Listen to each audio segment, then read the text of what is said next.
Hey guys, welcome to this tutorial. In this tutorial, I'll show you how you can enable the conversation history in Google Antigravity agent. So if you don't know about the conversation history, then it enables or tracks interactions within a session between the user and the agent. So all active and past sessions can be tracked through the inbox in the agent manager, and selecting a conversation allows a user to continue a previous tasks.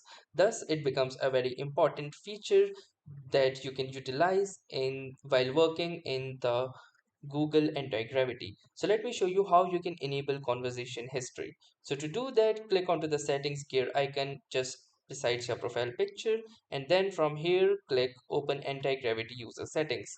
Now once this page opens, simply scroll down, and from here you will see under the history this option which says conversation history. When enabled, the agent will be able to access past conversations to inform its responses. To enable it, simply click onto this toggle, and now the conversation history for your anti-gravity agent is successfully enabled. So that was all for this tutorial. Thanks for watching and have a nice day.